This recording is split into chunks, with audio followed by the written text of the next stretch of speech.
welcome back to my YouTube channel. First of all, thank you guys who gave me the tips from my last video. They've been very helpful and I feel much more positive mood about my running.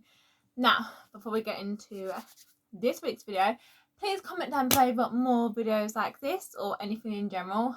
Love hearing from you guys, and I'll try and give you more tips when I'm free or when I'm like not in a lazy mood. Who knows? I've been very lazy this week and half time. It's been very bad, but I'm trying to get back into my normal routine. So yeah, anyway, like I said, comment down below, subscribe if you haven't done so already, give the video a thumbs up, and follow all my social media platforms down below, including my other YouTube channel which I posted yesterday. So if you want to check out that video, go look at my YouTube channel which will be down below. Get right into this video. So I've spoken a lot about this I've spoken a lot on this channel about my dyslexia and my iron deficiency, but I have already spoken about one of my main things, and I thought it would be quite interesting to talk about how this affects me, because I feel like this is one of the main ones that sometimes actually affects me more than my dyslexia and my iron deficiency. So, in case you didn't know, I have hypermobility in my hands and my ankles.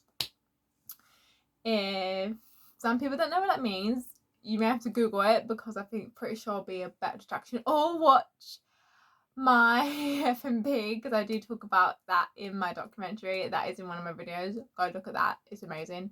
I'm not supposed, but it basically, in simpler terms, means the bones in my wrist and in my ankles have more space to move around. So if I turn them over my ankle, it's way more painful because the bone has to go back into place. It also means my arms are more flexible because I have more space between the bone. I'm able to, like, for example, put my leg up to my head. When I was younger, I was able to put both of them on my head.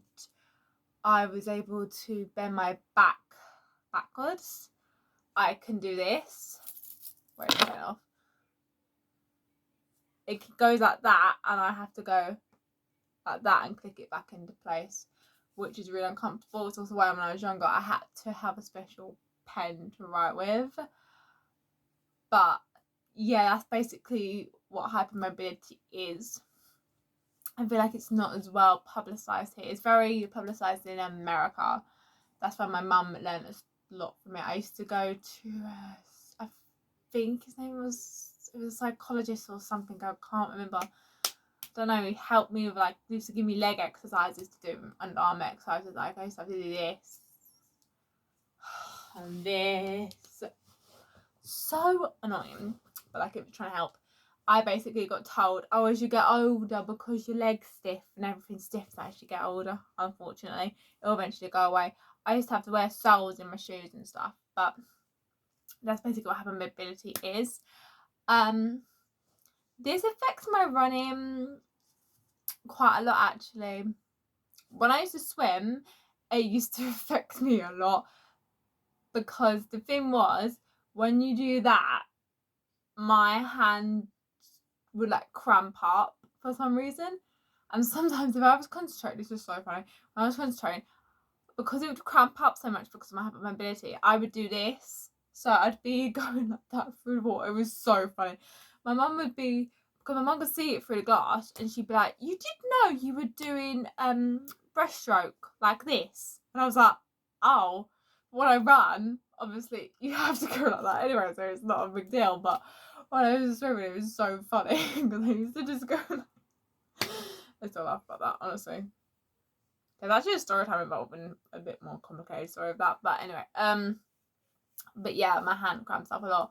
I think one of the main issues is my shoes, because when your hands, although you're using them as much, I don't really get any problems except my shoulders, because I have more bone. Sometimes they cramp up and I have to do this and click it back into place, because if I'm running for a long period of time, especially if I'm doing like a 5k or something, like I did one yesterday, and my shoulders cramped up halfway through, and I actually had to stop and do this, because they will cramp up and it will be so uncomfortable and it'll be painful to run. That doesn't really happen with my legs. I would say main thing is shoes. I find more expensive shoes because I pronate. I go like that and I run sometimes. So I have to get pronate shoes which cost more, and I have to get soles installed into them so my feet go like that and they move normally like other people's feet do. Yeah, main thing is I will turn it over. I'll turn over my ankle and I won't be able to run for like a day, I think, because it has to wait for the bone to go back into place. It's annoying. So annoying. But when I'm actually running, I don't really notice it. I think it's just stuff are more expensive for me and I have to do more advanced stretches to make sure everything's in place so my bones aren't uncomfortable or something. I have to make sure if I fall, I put an ice pack on it immediately, otherwise it can stiffen up. Like, it's just stuff like that. But when I'm running, I don't really feel it, but my mum says I'm a lot heavier on my feet than other people because of my hypermobility. She says so my shoes wear out a lot more than other people, like quicker. But when I'm running, you can't really tell. I look and run like everyone else. You can't really tell. She says you can always hear me coming, but I'm just heavy on my feet. I don't think that's a bad thing. Because I'm gonna have to learn to live with, and I think that normally happens when you're quite tall anyway. But I don't really notice it when I'm running. It's just sort of outside stuff, like I said. I had to have different pencils. I have to have different shoes. Definitely different stretches. Sometimes my legs will crump up more. The main thing I've noticed is I'm a lot more clickable. I can click stuff, like, you know how you always do this, or like with your fingers, and you always get told not to do it because it will hurt your fingers when you're older. I have to click my jaw in the morning.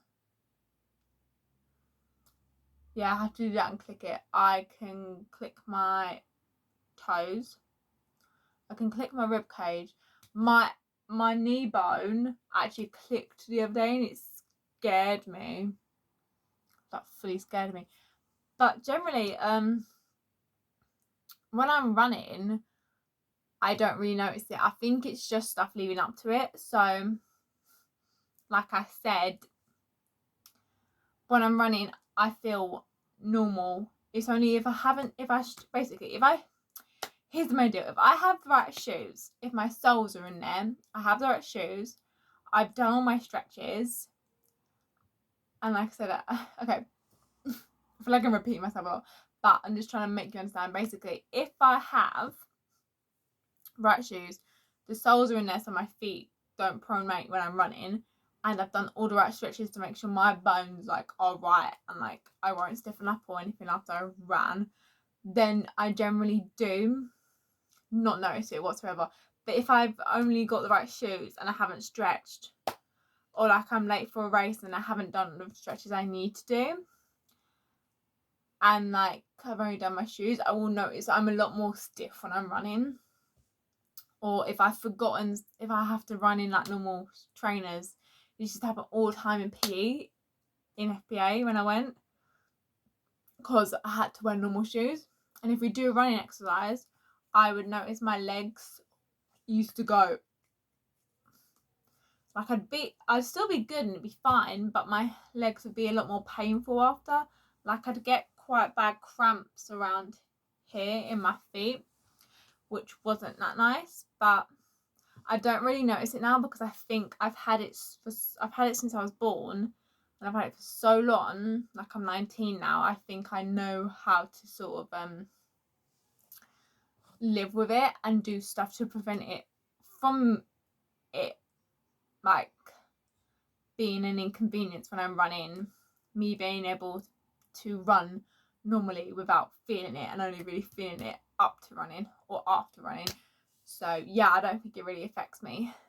But yeah, hopefully this video has helped you guys understand what hypermobility is and what it's like to run with it, and hopefully it'll be more advertised here, because I do think it's quite bad it's not advertised. But I'm going to talk about, because I feel like I talk a lot about my dyslexia and my iron deficiency, but not so much about my hypermobility, which is bad, because I should talk about it.